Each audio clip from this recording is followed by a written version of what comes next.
great players. They have a great organization. And you tell them one thing. What is good, Raider Nation? It's your boy Raider Alex back with yet another video for you guys. Anybody that is new to the channel, you guys love Raiders related content just like this, make sure to like, comment, subscribe to the channel. That being said, let's jump right into it. The Las Vegas Raiders need to draft a quarterback in the near future, in my opinion, and despite the recent rumors indicating that the Raiders may want to go all in for a potential trade for Aaron Rodgers, you can make the argument that the Raiders are not in the position to go all in for a veteran quarterback while they still have a lot of holes on their roster, especially on defense. Another option for the Raiders in this offseason is if they don't trade for Aaron Rodgers, we need to find our next franchise quarterback via the NFL draft. And I will say that quarterback class is definitely a lot better in the next year's NFL draft than the 2024 class.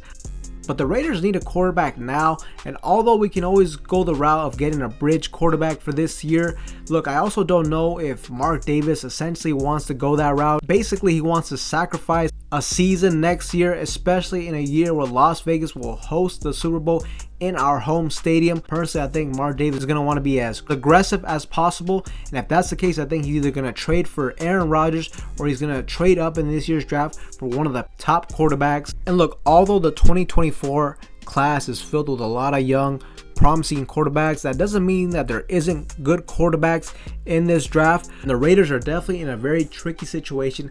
Having the number 7 overall pick, it's not very likely that the top quarterbacks will fall that far, and it leads us really to considering whether or not we should trade up in this year's draft. And personally, I definitely like Ohio State quarterback CJ Stroud in this draft, but there's also another quarterback in this class who is regarded by most people as the number 1 overall quarterback in this year's draft, and that is quarterback Bryce Young out of Alabama. And looking at his game tape that we're going to see today, look, there's a lot of things that really excite you about Bryce Young. There's a lot of things that you like to see from him on tape, and he could potentially be a game changer at the quarterback position. He's the prototypical modern day quarterback, but as I mentioned, it's very unlikely for him to fall that far. So I feel like the Raiders, if they want to trade for him, they're very likely going to have to trade to the number 1 overall spot. That way they can secure him, and you'll have to give up a lot of draft capital, but I will say, if he is the next star quarterback, he could really change the Raiders' future in a league that I feel like is driven by star quarterbacks. So let's get into some of his game tape. First play we're going to look at is against Auburn, and Bryce Young, he has great accuracy throwing the ball. On this play, he doesn't even have his feet set, and he's able to throw the ball about 50 yards on a rope. Also, another great thing that Bryce Young possesses is he's so quick, and he's a legitimate red zone threat. I could definitely see him being a problem in the NFL when it comes to the red zone. He's the ultimate dual threat quarterback. Overall too, on this play, as you can see, Bryce Young is just a great playmaker. He is so quick. He makes it look so easy to make defenders miss and make a play out of nothing. Look, most quarterbacks right there, they're going to take the sack. This play is going nowhere, but he's able to make something happen out of nothing. This next play right here, look, his arm talent is overall pretty good, but his arm strength definitely isn't one of the best in this draft. And this is a play here where it ends up working out, but in the NFL, I do not think this will fly.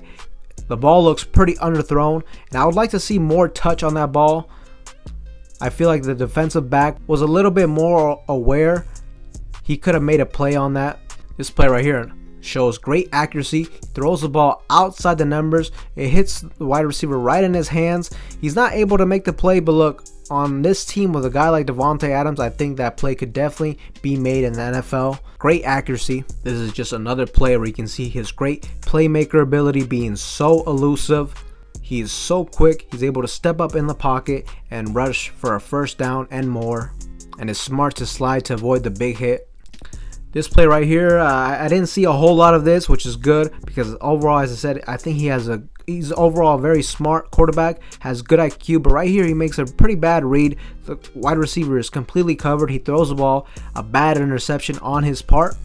But on this next play right here, this is what I saw on a more consistent basis. He makes a good read right here, and he's able to throw the ball in a tight window and get the first down. This is just another fun play to watch, another play that just shows his great playmaker ability. Whoop. He's just able to make him miss so quick on his feet. He has great footwork. He's able to make something out of nothing, get outside the pocket, and throw for a first down. Now, at the same time, when it comes to having a quarterback like this, trying to make plays all the time, there's going to be certain instances where it kind of backfires on you. And this is one of those examples. This is a play where he's trying to be superhero, trying to make something happen, and he takes a big sack, about a 15-yard sack. So these are just plays that he needs to limit. But for the most part, what I saw is he's pretty good at, when the play's not there, he's pretty good at being elusive enough to at least get outside the pocket to throw the ball out of bounds. Mentioned he has great accuracy. This throw right here shows him throwing the ball on the run in the red zone. Again, as I mentioned, I think he'd be an absolute nightmare in the red zone. He can run for a touchdown, he can throw on the run, and he's so good at making defenders miss. And damn, on this next play, I mean, this is really, these plays, these playmaker type of plays is really why I see most people projecting Bryce Young to be the best quarterback in this draft. That's why they have him as #1. I mean, this is just crazy. This is like out of Madden. He's going to the right, ends up going back to the left, throws this touchdown pass across his body. You look, most quarterbacks, you don't want them to try to this, you don't want them to do this, but with all the athletic abilities that Bryce Young has, with the talent he has, and it almost feels like he has an instinct when it comes to when the play breaks down, and it just feels like he excels when it turns into backyard football, and this play right here just shows it. And lastly, another great throw with great accuracy, being able to throw it outside the numbers once again. So Bryce Young, there's definitely a lot of things to like. The kid, he's very bright, the definition of a modern day NFL quarterback. He played in a pro style offense in Alabama, and the rumors have indicated that Josh McDaniels is more of a fan of Bryce Young, while our general manager is more of a fan of CJ Stroud. I really think he'd be a really good fit in this offense. He makes good reads, and just in general, he's very fun to watch, very electrifying. He's so quick and elusive. He's hard to bring down. He makes defenders miss so easily. He has great footwork. He can throw on the run. Really, the only knocks I see with him is #1, his arm strength isn't elite compared to a guy like Will Levis. And the biggest concern with him is his size, the frame. He doesn't have the prototypical frame you like to see from a franchise quarterback. He definitely is small. They list him at 6 foot, 190 pounds, but some people think that he may be even smaller than that. And look, you know, so from that standpoint, durability can be a question mark. I mean, this season he did miss some time due to a shoulder injury, so I can definitely see the concern there. But also when it comes to size, I mean, size, if you work at it, that's something that can be fixed, right? With him transitioning to be a full-time pro in a full NFL offseason, get him in the weight room, I think he can definitely bulk up, and I think he's just shown that he's an overall smart player. He's not reckless when he's running the ball. He's not trying to put his shoulder down. He's not taking unnecessary hits. If he can just run, and he's so good, as you have seen, at making people miss, if he can just get outside the pocket, make plays, and if he is going to run, make sure to get out of bounds or slide for a first down. And definitely in the NFL, you know, it's not what it was 10 years ago, 20 years ago when it came to getting hit as a quarterback. They protect the quarterback a lot more nowadays. So really, I think he should be fine from a durability standpoint. Now, it's really tough for me to choose whether I like Bryce Young more or CJ Stroud. It really just depends on what you like more. If you like more of the prototypical passer, pocket passer, then CJ Stroud is definitely your guy. I think he has the best arm talent in this whole draft. He has the arm strength. He is incredibly accurate, can throw the ball in tight windows. Bryce Young, overall, he's accurate, but I will say I would like to see him have a little bit better touch throwing the football. It seems like he likes to drive the ball a lot, a line drive type of passes, but Bryce Young has something that I don't know if CJ Stroud will be able to develop, and that is just the crazy playmaker ability when the play breaks down. So there's definitely a lot to like about Bryce Young, but the biggest question is, would he be worth trading up for? As I mentioned, if the Raiders really want him, they would have to move up to the #1 overall pick to secure him. And the Raiders front office, we do have certain ties with the Chicago Bears, who do have the #1 overall pick, with our assistant general manager Champ Kelly being a former assistant director of player personnel for the Chicago Bears. So this could help us make a trade with the Bears, but there's no doubt that you would have to give up the future in terms of draft capital in order to make this move. If we look back to what the San Francisco 49ers did in the 2021 NFL draft, the 49ers gave up their first round that year and 2 future first round picks, essentially giving up 3 first round picks for Trey Lance, and that didn't necessarily work out for them. So you gotta assume the Raiders would have to do something very similar to get Bryce Young, and not only that, they're moving up to the #1 overall spot to get him.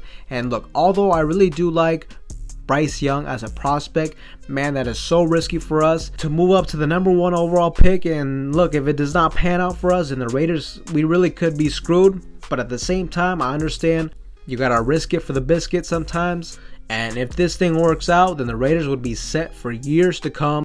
Personally, if I'm gonna trade up in this year's draft, it would be only for CJ Stroud or Bryce Young, and they would have to fall in the draft. If they fall to #5 to the Seattle Seahawks, then that's definitely when I am very intrigued. That's definitely when I get on the phone with Seattle, see how much you have to give up to move up 2 spots, because moving up from #7 to #5 is a huge difference than moving up to the #1 overall spot. And I don't think the Raiders would have to give up multiple first round picks in the future to move up 2 spots, unless the Seahawks are just completely committed to drafting a quarterback at that point. And who knows, I mean, we'll see what they want to do, if they're just going to move on with Geno Smith, or if they're going to look for an early round quarterback. And it's definitely going to be very interesting to see what this regime does, how aggressive they are this offseason, especially when it comes to locating the quarterback. Put it like this, if they feel like their job is really on the line, then I think they're going to be aggressive, and they're either going to trade for Aaron Rodgers or they're going to trade up for a top prospect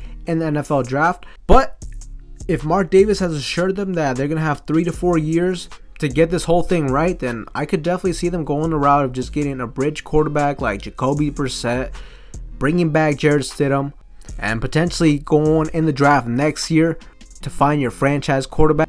But let me know what you guys think in the comment section down below. What do you guys think of Bryce Young out of Alabama? Is he a guy that you would trade up for in this year's draft? Do you think he'd be the next future star of the NFL? Let me know in the comment section down below.